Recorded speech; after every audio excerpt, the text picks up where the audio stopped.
नीली आंखों वाली परी। सालों पहले भानिया राज्य में कर्ण राजा का शासन चलता था। राजा का दिल बहुत साफ था। वह हर त्योहार के दिन लोगों को दान देते थे। इस साल भी एक त्योहार के अवसर पर राजमहल में दान लेने वालों की भीड़ लग गई। राजा ने सबको भर भर कर दान दिया। अंत में कमर को झुकाते हुए एक महिला राजा के पास दान लेने के लिए पहुंची। लेकिन तब तक राजा के पास दान देने के लिए कुछ भी नहीं बचा। राजा ने तुरंत अपने गले से हीरे का हार निकालकर उस महिला को दे दिया। वह महिला राजा के सिर पर हाथ फेरते हुए आशीर्वाद देकर चली गई। अगले दिन राजा अपने बगीचे में बैठकर सोच रहे थे कि मेरे जीवन में एक पुत्र की कमी है। भगवान ने मुझे सब कुछ दिया, लेकिन पुत्र सुख पता नहीं क्यों नहीं दिया। तभी राजा के गोद में आकर एक आम गिरा। राजा इधर उधर देखने लगे। उनके मन में हुआ कि आखिर यह आम मेरी गोद में आया कैसे। तभी कुछ देर बाद उन्हें बहुत सारी परियां दिखी। उन सभी परियों में से एक नीली आंखों वाली परी राजा के सामने आई और बोलने लगी कि इस आम को अपने पत्नी को देना। यह आम तुम्हें पुत्र रत्न देगा। इसे खाने के 9 महीने बाद ही तुम्हारी पत्नी माँ बन जाएगी। वैसे तुम्हारे भाग्य में पुत्र सुख तो नहीं है, लेकिन तुम दिल के साफ हो और बहुत दानी हो, इसलिए तुम्हें यह सुख मिला है। बस यह सुख तुम्हें सिर्फ 21 साल तक मिलेगा। जैसे ही तुम्हारे बेटे की शादी होगी, उसकी मौत हो जाएगी। राजा ने दुखी मन से नीली आंखों वाली परी से पूछा, क्या इसका कोई उपाय नहीं है? परी ने कहा, राजन, कल मैं कमर झुकाते हुए एक साधारण महिला के रूप में तुम्हारे दरबार में दान लेने के लिए आई थी। देखो, जो माला तुमने मुझे दी थी वो मेरे गले में है। तुम्हारे इसी कर्म और दूसरों की मदद करने की भावना के कारण मैं तुम्हें पुत्र का आशीर्वाद दे देने के लिए आई हूँ। लेकिन तुम्हारा बेटा 21 साल से ज़्यादा नहीं जी पाएगा। फिर भी तुम उसकी मौत होते ही उसे एक संदूक में डाल देना। उसके बाद संदूक में 4 दही के घड़े रखना और बीच जंगल में लाकर छोड़ देना। इतना कहकर नीली आंखों वाली परी वहां से ओझल हो गई। राजा ने महल जाकर सारी बात अपनी पत्नी मैत्री को बता दी और उसे आम खाने के लिए दिया। राजा की पत्नी ने आम खाने के ठीक 9 महीने के बाद एक पुत्र को जन्म दिया। बेटा होने की खुशी में राजा ने बहुत बड़ा जश्न रखा। जश्न के बाद बेटे का नाम देव रखा गया। होते होते राजकुमार देव की उम्र 21 साल की हो गई। उसके विवाह के लिए प्रस्ताव आने लगे। राजा ने एक बुद्धिमान लड़की वत्सला से अपने बेटे की शादी करा दी। शादी के कुछ ही दिनों के बाद नीली आंखों वाली परी की बात सच हो गई और राजा का बेटा देव मर गया। राजा और रानी नीली आंखों वाली परी की बात भूल गए थे। जब देव के अंतिम संस्कार के लिए राजा लोगों के साथ श्मशान की ओर बढ़ने लगे, तो राजा को परी की बात याद आ गई।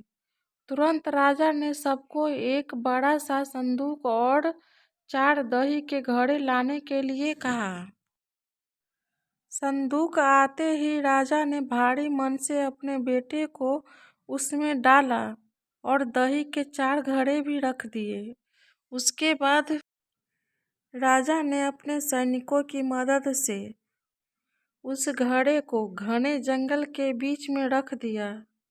वहां से लौटने के बाद राजा का मन किसी काम में नहीं लगा। कुछ समय बाद देव की पत्नी अपने मायके चली गई। समय बीता और देव की मृत्यु को 1 साल हो गया।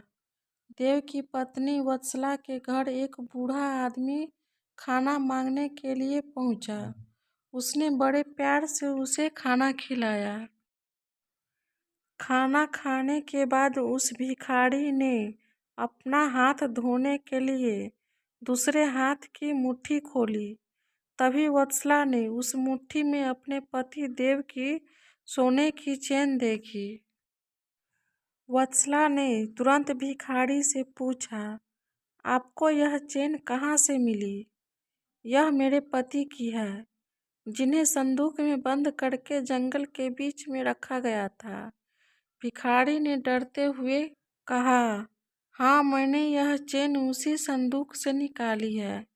वत्सला ने कहा, आप डरिए मत, मैं सिर्फ उस जंगल तक जाना चाहती हूँ जहाँ मेरे पति का संदूक रखा है। भिखारी ने कहा, वह भयानक जंगल है, मैं आपको वहां तक नहीं लेकर जा पाऊंगा।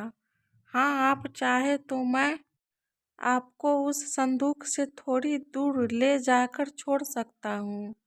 वत्सला तेजी से भिखारी के साथ जंगल तक पहुंची। घने जंगल से पहले ही भिखारी वहां से चला गया। फिर वत्सला अकेले अपने पति के संदूक को ढूंढने के लिए निकल पड़ी।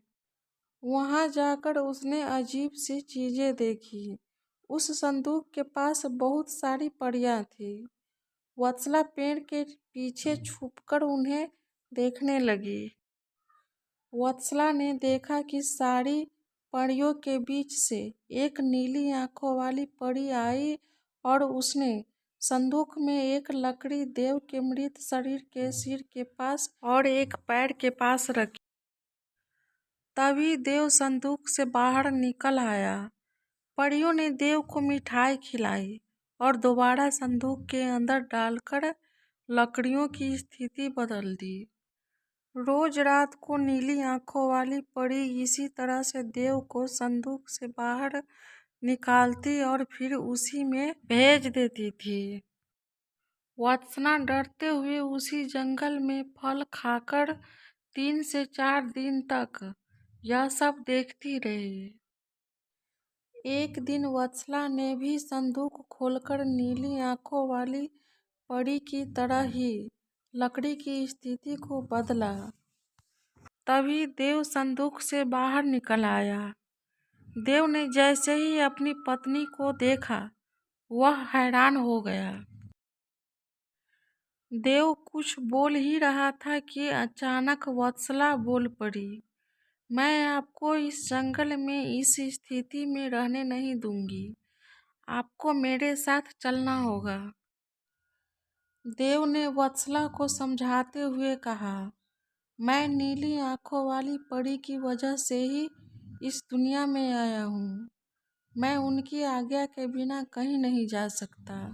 तुम मेरे संदूक में रखा हुआ एक घड़ा अपने साथ लेकर मेरे राज्य चली जाओ। वहाँ छुपकर रहना। तुम्हें 9 महीने बाद एक पुत्र होगा, तब मैं तुमसे मिलने आऊँगा। अब तुम लकड़ी की स्थिति बदल कर मुझे पहले की तरह संदूक में जाने दो। वत्सला ने अपने पति के कहे अनुसार ही किया। सबसे पहले संदूक में पति को भेजा। फिर वह दही का एक घड़ा लेकर रूप बदलने के बाद राजमहल पहुंची और रानी को चिट्ठी भेजकर रहने के लिए जगह मांगी। रानी ने दया करके उसे राजमहल के पास ही एक कमरा रहने के लिए दिया। जब रानी को पता चला कि वह गर्भवती है, तो रानी उसका ख्याल भी रखने लगी। जब वत्सला ने बच्चे को जन्म दे दिया, तो देव उससे मिलने के लिए आया। उस समय रानी पास से ही गुजर रही थी। उन्होंने तुरंत अपने बेटे को पहचान लिया। रानी सीधे देव के पास पहुंची और पूछने लगी, यह तुम्हारी पत्नी है? यह तुम्हारा पुत्र है? तुम जीवित हो, अब मैं तुम्हें कहीं नहीं जाने दूंगी। देव ने कहा, माँ, मैं आपके साथ नहीं आ सकता हूँ। इसका एक ही उपाय है। आपको अपने पोते के लिए एक उत्सव रखना होगा। आप उसमें सारी परियों को बुलाइए। जब परियां आ जाए तो नीली आंखों वाली परी का बाजूबंद किसी तरह निकाल कर जला देना। उसके बाद नीली आंखों वाली परी से मेरे जीवन का वरदान मांग लेना। इतना कहकर राजकुमार देव वहां से चला गया। उसकी माँ ने दुखी मन से उसे विदा किया। कुछ ही दिनों में रानी मैत्री ने अपने बेटे देव के कहे अनुसार जश्न रखा और सारी परियों को भी बुलाया। सभी जश्न में डूबे हुए थे। तभी रानी मैत्री का पोता रोने लगा। रोते बच्चे को देखकर नीली आंखों वाली परी ने उसे अपनी गोद में उठा लिया। तभी रानी मैत्री ने परी से कहा, देखिए ना, इसे आपका बाजूबंद पसंद आ गया है। तभी तो आपके पास आते ही इसने रोना बंद कर दिया। क्या आप कुछ देर के लिए अपना बाजूबंद इसे खेलने के लिए दे देंगी? परी ने तुरंत अपना बाजूबंद उस बच्चे को दे दिया। रानी मैत्री को इसी मौके का इंतजार था। उसने सबकी नजरें बचाते हुए उस बाजूबंद को आग में डाल दिया। नीली आंखों वाली परी ने अपने जलते बाजूबंद को देखकर रानी मैत्री से पूछा, आपने यह क्या किया? अब हम आपके बेटे देव को अपने पास उस जंगल में नहीं रख पाएंगे।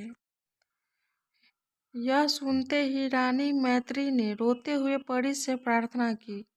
उन्होंने कहा, आपकी कृपा से मुझे बेटा हुआ था। अब आपको ही कृपा करके मेरा बेटा लौटाना होगा। मैं आपसे अपने बेटे देव की भीख मांगती हूँ। नीली आंखों वाली परी को माँ का प्यार देखकर दया आ गई और उन्हें आशीर्वाद दे दिया। परी के आशीर्वाद से राजकुमार देव संदूक से निकलकर घर लौट आया। राजकुमार अपने परिवार के साथ खुशी खुशी रहने लगे। कहानी से सीख। विनम्रता से सबका दिल जीता जा सकता है और सब्र व सही रणनीति से इंसान मुश्किल काम को भी पूरा कर लेता है।